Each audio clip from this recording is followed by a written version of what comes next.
Bismillahirrahmanirrahim. Assalamualaikum warahmatullahi wabarakatuh.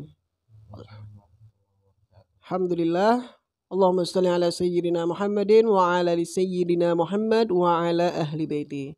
Alhamdulillah, pada podcast yang selanjutnya, podcast sekarang ya.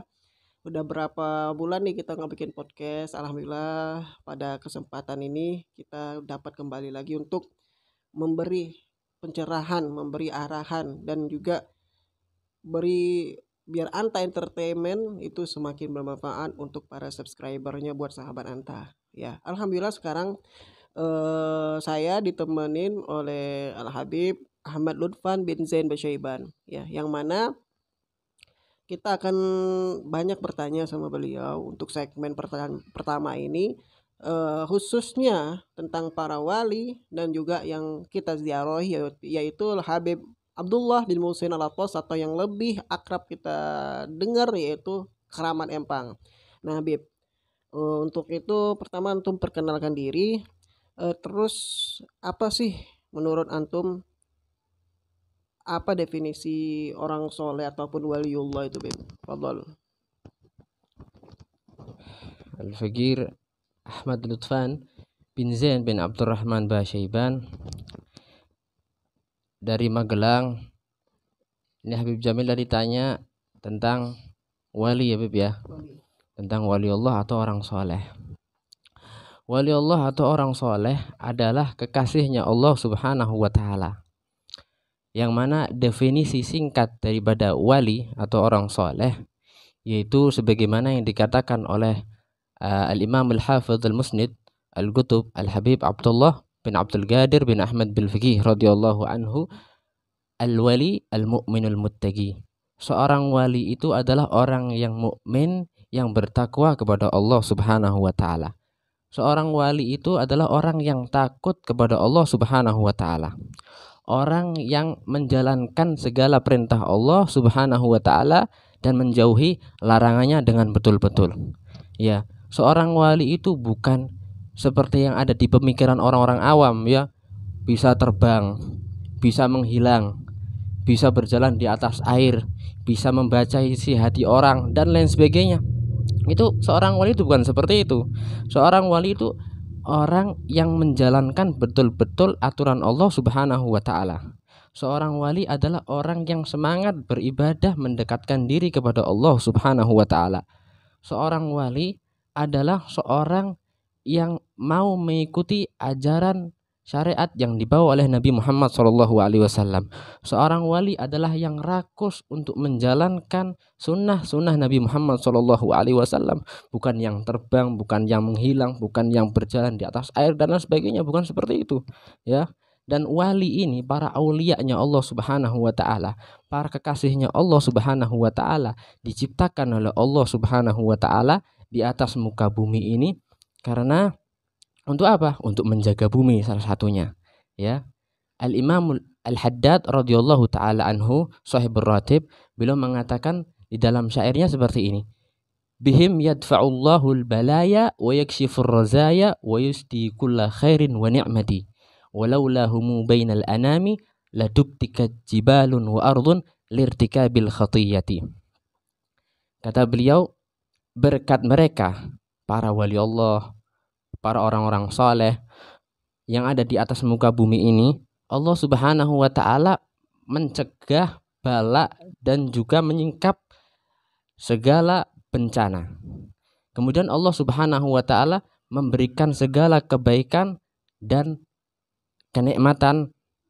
Dan seandainya bukan karena mereka, seandainya mereka para aulia Allah Subhanahu wa Ta'ala, orang-orang solehnya Allah Subhanahu wa Ta'ala, tidak ada di antara kalangan kita manusia, di antara kita di atas muka bumi ini, maka sungguh bumi dan gunung-gunung akan hancur, akan bergoncang karena sebab banyaknya perbuatan dosa yang dilakukan oleh manusia. Alhamdulillah. Untuk selanjutnya pertanyaannya, kenapa kita itu dianjurkan untuk ziarah, baik yang masih hidup ataupun yang sudah wafat nih? Betul.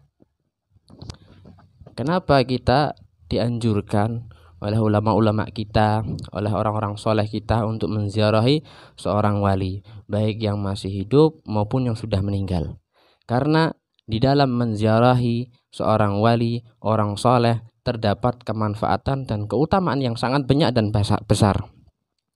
Di antaranya yang dikatakan oleh Al-Imam Al-Habr Al-Qutb Al-Habib Abdul Qadir bin Ahmad Bil-Fiqih radhiyallahu anhu, beliau mengatakan seperti ini: "Hinama naltamisul ilma wajadnahu fil kutub, wa hinama naltamisul barakata la ma wajadnaha illa fis salihin," kata beliau. Atau kama qala, ketika kami mencari ilmu, maka kami dapati ilmu tersebut ada di dalam kitab-kitab. Dan ketika kami mencari keberkahan, maka tidak kami dapatkan keberkahan tersebut kecuali pada diri orang soleh, diri orang-orang soleh, para wali-walinya Allah Subhanahu wa ta'ala. Kemudian Al-Imam Al-Habr radhiyallahu ta'ala anhu mengatakan lagi, yang pernah disampaikan oleh Al-Ustadz Al-Habib Abdurrahman Ibn Al-Imam Al-Hafidh Al-Musnid Al-Qutb Al-Habib Abdullah bin Abdul Qadir bin Ahmad Bil-Fiqih radhiyallahu anhu, bahwa Imam Al-Habr mengatakan seperti ini: "Idza jalasta 'indal wali ma asabakal matar asabatkar rusyusah."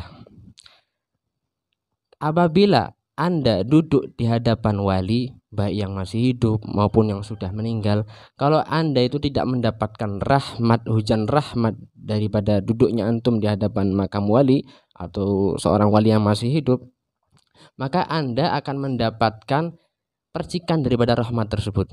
Yang kata Al-Habib Abdurrahman Ibn Al-Imam Al-Hafidh Al-Musnid Al-Qutb Al-Habib Abdullah bin Abdul Qadir bin Ahmad Bil-Fiqih, dari percikan rahmat tersebut, yang tadinya mungkin kita bukan ahli sholat, sholatnya masih belum benar, dijadikan ahli sholat, ya. Yang tadinya mungkin kita belum rajin giat untuk membaca Al-Quran, berpuasa, ya, kita dijadikan ahli Al-Quran, dijadikan ahli siyam. Itu keberkahan dan kemanfaatan daripada menziarahi wali yang masih hidup maupun yang sudah meninggal.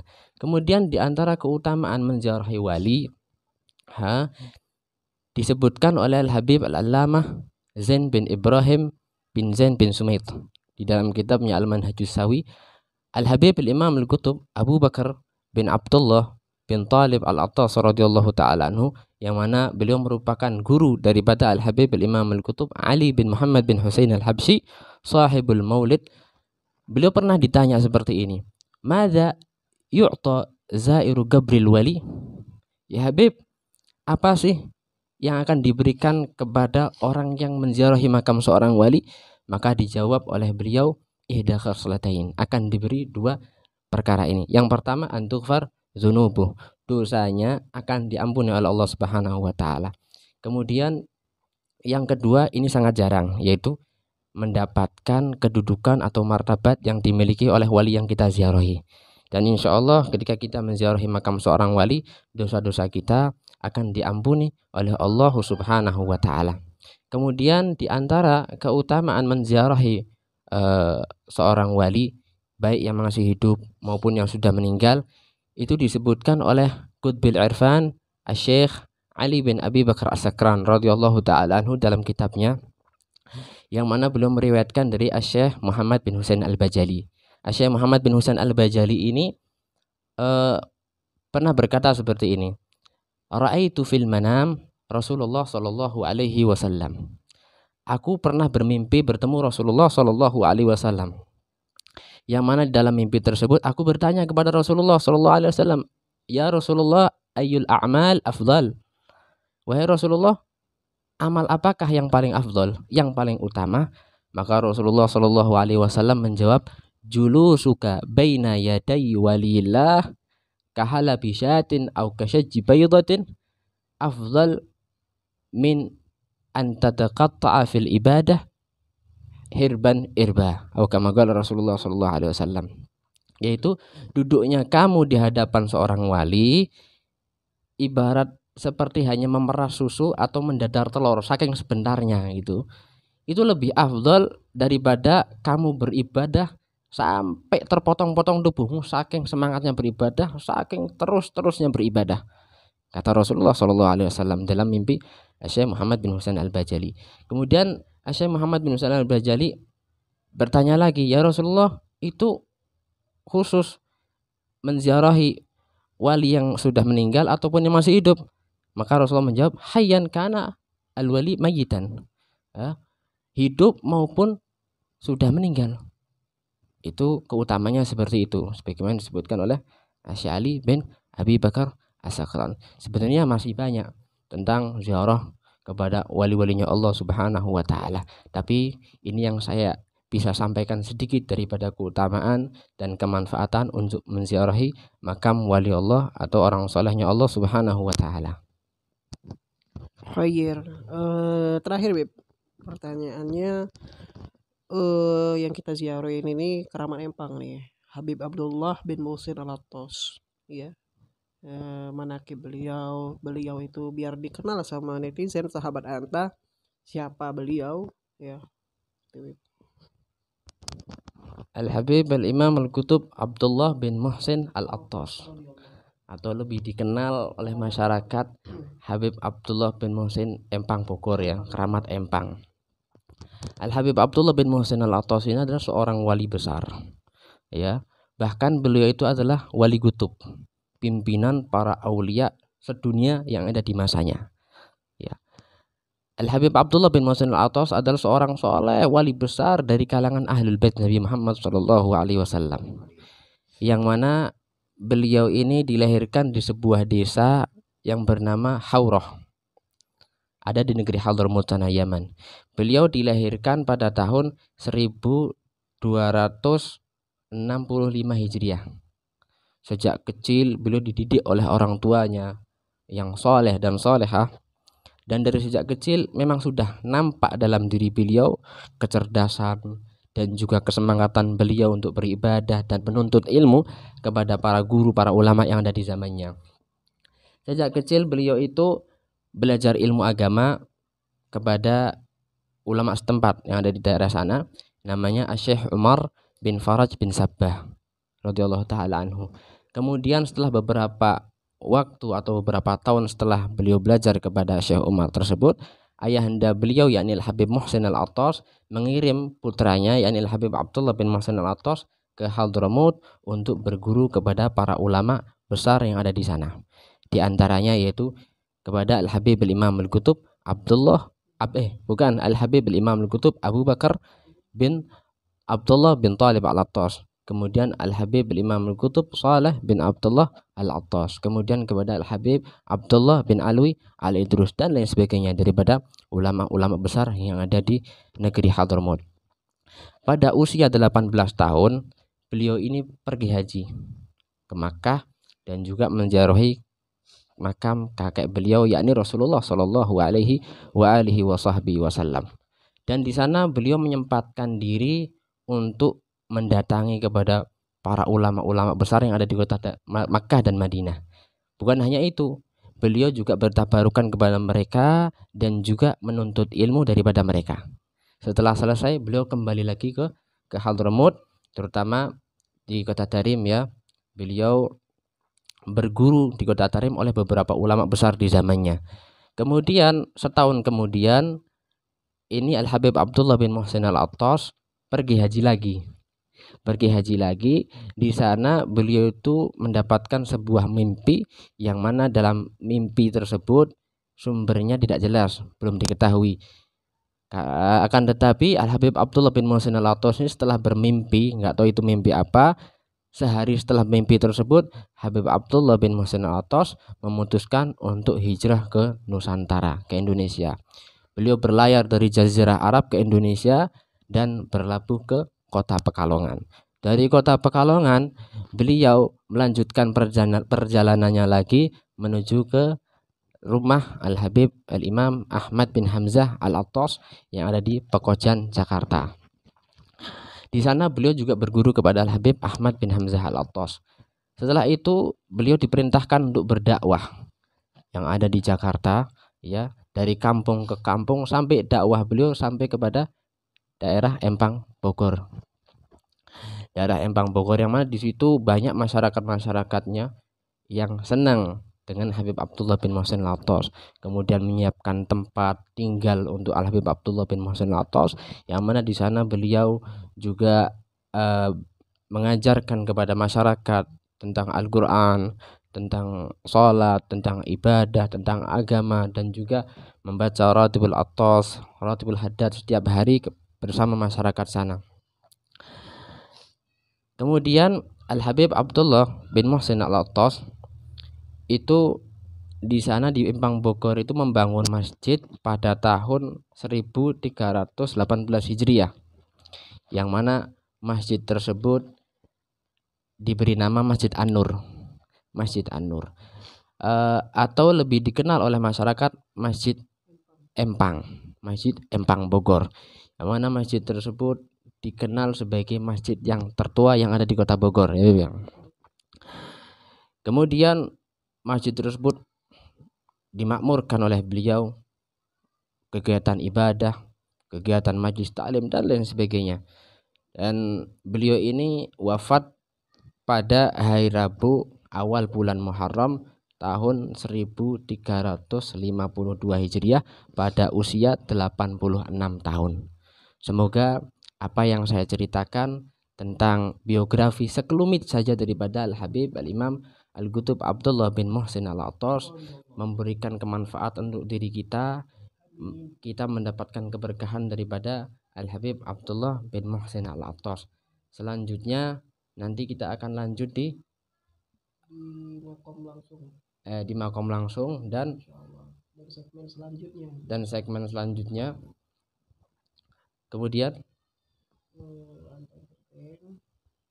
dan jangan lupa harapan buat Anta Entertain nih, sahabat Anta deh. Jangan sampai kita malas-malas untuk menziarahi wali, ya. Menziarahi makam wali yang masih hidup maupun wali yang sudah meninggal, karena keberkahannya, kemanfaatnya sangat banyak dan sangat agung sebagaimana yang saya sudah sebutkan tadi, sehingga kita termasuk daripada orang-orang yang mendapatkan keberkahan, kemanfaatan daripada wali yang kita ziarahi ini. Selanjutnya tonton di channel Anta Entertainment dan jangan lupa di like, komen, bunyikan lonceng dan share, ya. Nah, ini channel YouTube insyaallah Anta Entertain ini. Coba lihat di playlist ya teman-teman, ya sahabat Anta. Di situ ada tentang majelis, tentang podcast, tentang camping, macam-macam. Jadi apa sih? Yuk kita ikut andil dalam memajukan konten YouTube Anta Entertainment, karena di sini banyak tema. Mau tema apa aja bebas. Yang jelas nilainya dapat kita ambil fadilahnya, edukatifnya gitu ya. Karena apa? Kita harus menyebarkan konten-konten dakwah apa aja itu, ya. Misalnya hal-hal yang bermanfaat seperti ini kita ziarah, jelas yang bisa kita ambil hikmahnya, ya. Karena kita harus menjadi bermanfaat gitu loh, menjadi orang yang bermanfaat. Khairun nasi anfahum linnas, sebaik-baik manusia adalah orang yang bisa bermanfaat, hatta apalagi bermanfaat untuk orang lain. Jadi dengan antum like, dengan antum komen, ataupun setidaknya antum share, itu orang yang nonton lagi kan insya Allah dapat manfaat, bisa dapat manfaat lagi. Makin banyak kita menyebarkan postingan-postingan yang dakwah, postingan-postingan yang bermanfaat, insya Allah jadi amal jariah yang sangat bermanfaat untuk kita di yaumil akhir nanti. Doakan kami terus, ya. Doakan Anta Entertainment terus, ya. Ini insya Allah untuk selanjutnya makin lebih makin lebih bagus lagi, kontennya makin lebih bagus lagi, cara penyampaian kami lebih bagus lagi, wabil khususan tim dari Anta Entertainment. Mungkin itu saja untuk segmen pertama. Insya Allah dilanjut lagi Beb, ya. Ya insya Allah dilanjut lagi untuk nanti disampaikan di komunitas, ya. Alafu minkum, assalamualaikum warahmatullahi wabarakatuh.